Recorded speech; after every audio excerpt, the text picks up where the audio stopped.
Please subscribe to this channel for more videos related to Catholic Christian teaching.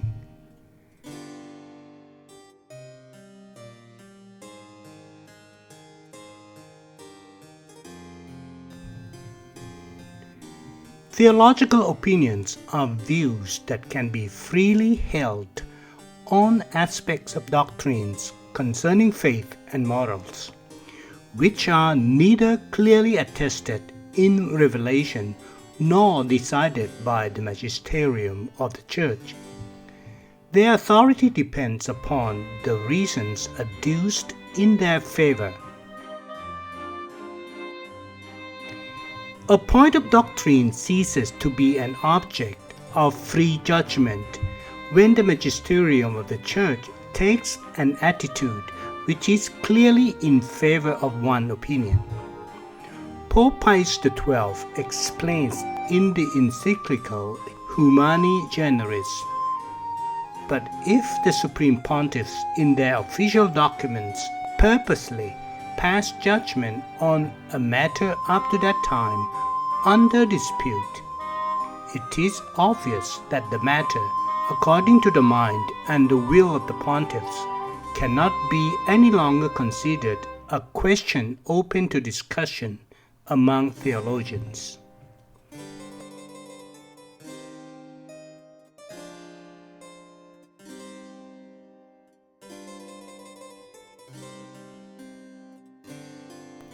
The theological certainties of all teachings, from the divine revelation to the least certain Catholic truths, are ranked in the order as follows: Dogma, which comprises the fide divina, which is the highest level of dogma, and fides ecclesiastica, which is the faith of the Church, including ex cathedra and ecumenical council teachings.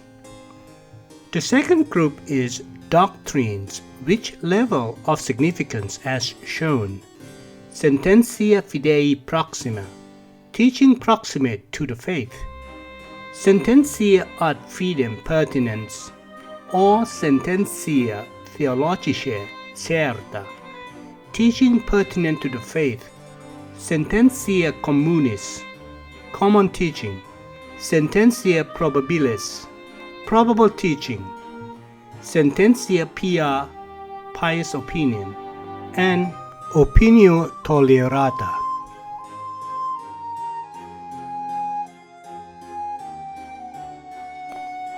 The highest degree of certainty appertains to immediately revealed truths. The assent of faith towards them is based on the authority of God who reveals, and if the Church, through her teaching, vouches for the fact that a truth is contained in revelation, one's certainty is then also based on the authority of the infallible magisterium of the Church. If truths are defined by a solemn judgment of faith of the Pope or a general council, they are de fide definita. Catholic truths or church doctrines on which the infallible magisterium of the Church has finally decided are to be accepted with a faith which is based on the sole authority of the Church. These truths are as infallibly certain as dogmas in the strict sense.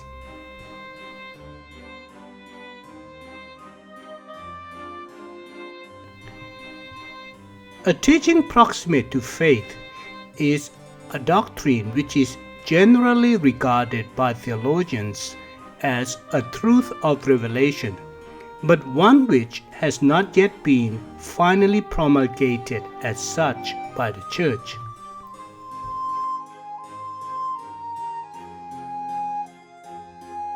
A teaching pertaining to the faith, or a theologically certain teaching, is a doctrine on which the magisterium of the Church has not yet finally pronounced, but whose truth is guaranteed by its intrinsic connection with the doctrine of revelation. Common teaching is a doctrine which in itself belongs to the field of free opinions, but which is generally accepted by theologians. Theological opinions of lesser grades of certainty are called probable, more probable, well-founded. Those which are regarded as being in agreement with the consciousness of the faith of the Church are called pious opinions. The least degree of certainty is possessed by the tolerated opinion, which is only weakly founded, but which is tolerated by the Church.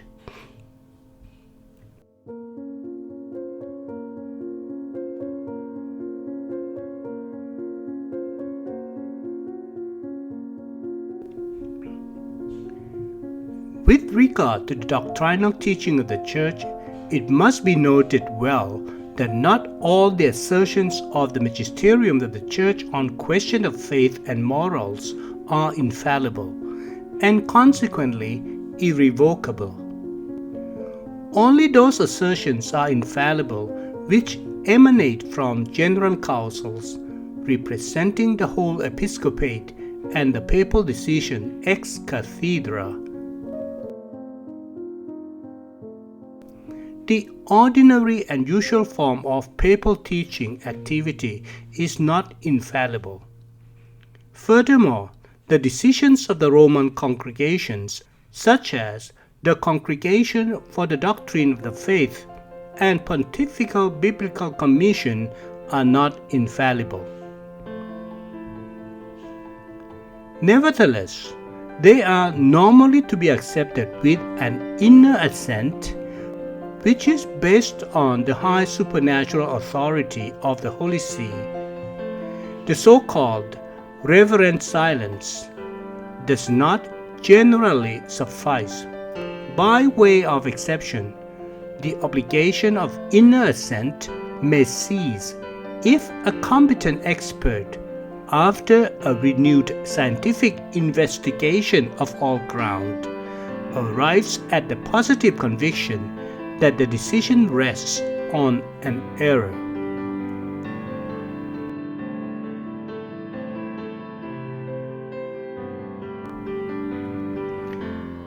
A censure in the canon law of the Catholic Church is a medicinal and spiritual punishment imposed by the Church on a baptized, delinquent, and obstinate person, by which he is deprived, either wholly or in part, of the use of certain spiritual goods until he recovers from his obstinacy. In another word, a theological censure is understood the judgment which characterizes a proposition touching on Catholic faith or moral teaching as contrary to the faith, or at least as dubious. If it is pronounced by the magisterium of the Church, it is an authoritative or judicial judgment. If it is pronounced by theological science, it is a private doctrinal judgment. The customary censures are the following: a heretical proposition, a proposition proximate to heresy, a proposition having the flavor of or suspected of heresy, an erroneous proposition, a false proposition, a proposition offensive to pious ears, a bad-sounding proposition, a confusing proposition, a scandalous proposition.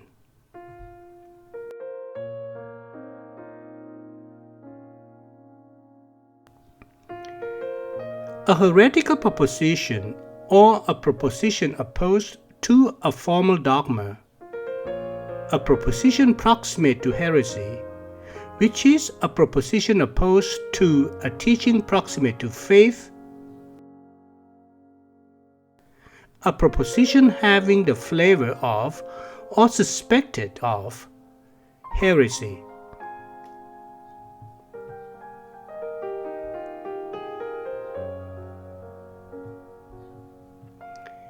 An erroneous proposition, a proposition contrary to a truth which, though not revealed, is related to what has been revealed and definitively set forth by the magisterium as true, that is, an error in ecclesiastical faith, or a proposition contrary to a doctrine generally regarded as certain by theologians. A false proposition, a proposition contrary to a dogmatic fact.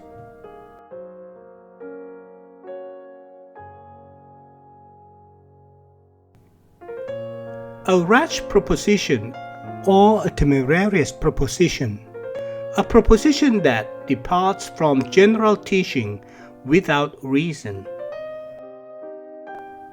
A proposition offensive to pious ears, a proposition offensive to religious sentiment, a bad-sounding proposition, a proposition expressed in an unclear way, a confusing proposition, a proposition that is intentionally ambiguous, a scandalous proposition.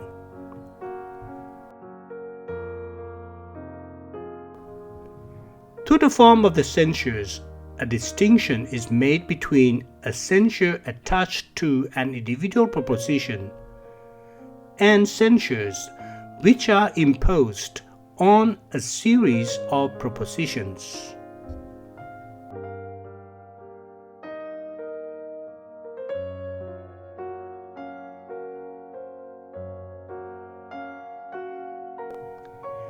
Please go to YouTube Retirementality channel, playlist Dogma on God, for the complete series of these materials.